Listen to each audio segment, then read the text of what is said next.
በመግደል እና በመሞት የሚሟላ ወይም የሚሳካ የፖለቲካ ፍላጎት የለም።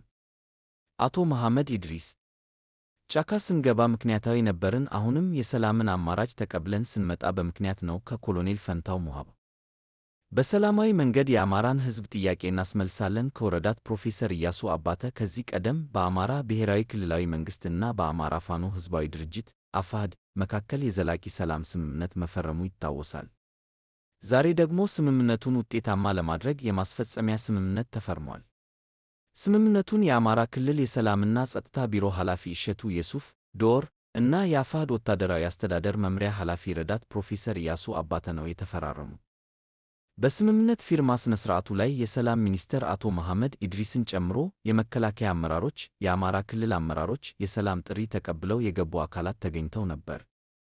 በቅርብ ወደ ሰላም አማራጭ የገቡት የአፋሕድ ከፍተኛ አመራር ኮሎኔል ፈንታው ሙሃባ እንዲሁም ረዳት ፕሮፌሰር ኢያሱ አባተ ተገኝተው ነበር።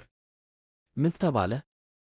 የሰላም ሚኒስትር አቶ መሐመድ ኢድሪስ ይህ ዘመን ያለንን አቅም በጋራ አዳምረን አንዱ ለአንዱ ድጋፍ ሆኖ ሰርቶ ከድህነት ለመውጣት የምንተጋበትና የምንሰራበት እንጂ ኋላ ቀር በሆነ መንገድ አንዱ ሌላኛውን ገድሎ የሚፎክርበት ዘመን አይደለም።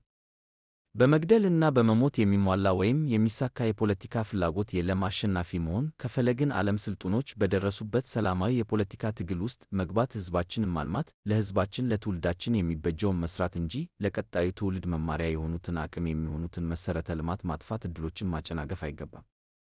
ኅብረታችን፣ መደመራችን ለልማት መሆን መቻል አለበት። አንዳንዴ የኢትዮጵያን እድገት በማይፈልጉ አካላት ማደጋችን፣ አብሮነታችን፣ ጥንካሬያችን ስጋት ለሆኑባቸው አካላት ራሳቸው እንኳን ኃይላቸውን ሰብስበው ምንም ማድረግ ከማይችሉ ትናንሽ አካላት አጀንዳ ተቀብሎ ኢትዮጵያን ለማጥፋት፣ ሕዝቦቿን ለመጉዳት መንቀሳቀስ በታሪክም በትውልድም ተጠያቂ ያደርገናል። ይህ የሰላም መንገድ ሌሎችም በጫካ ውስጥ ያሉ ወገኖች ሊከተሉት የሚገባው አትራፊ መንገድ ነው።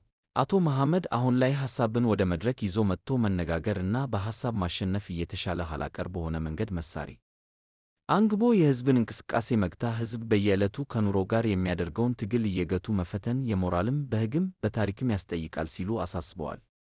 ረዳት ፕሮፌሰር ኢያሱ አባተ እኛ ወደ ጫካ ስንወጣ የተቆጠሩ ጥያቄዎች ይዘን ሕይወታችንን ለመስጠት ለሕዝባችን ዋጋ ለመክፈል ነው የወጣነው። ከዚያ በላይ ዋጋ ከፍለን ከመንግሥት ጋር የሰላም ስምምነት ፈጽመናል። በብዙ መንገድ እንደ ሀገር እንደ ሕዝብ የተነሱ ጥያቄዎችን መንግሥት ማዳመጥ ካልቻለ ነፍጥ አንስተን መዋጋት አለብን ብለን ስንወጣ ጥያቄዎቻችንን ቆጥረን ይዘን መንግሥት ደግሞ ጥያቄያችሁ ምንድነው እንከሚልበት ጊዜ ድረስ ነው ውጊያ የሚያስፈልገው። ይህን ጉዞ ለ3 ዓመት ያህል ሄደናል። አሁንም የቀጠናውን ሁኔታ የዓለምን ሁኔታ ተንትነ የሚሻለው መንገድ የትኛው ነው የሚለውን ረጅም ጊዜ ተወያይተን እኛ በፋኖ በኩል መንግሥትም እንደ መንግሥት የገመገመው ያየው ነገር ኑሮ ነው ይህን የሰላም ስምምነት። እባካችሁ ይህንን አዲስ ቻናል ሰብስክራይብ በማድረግ ትኩስ መረጃ ያግኙ።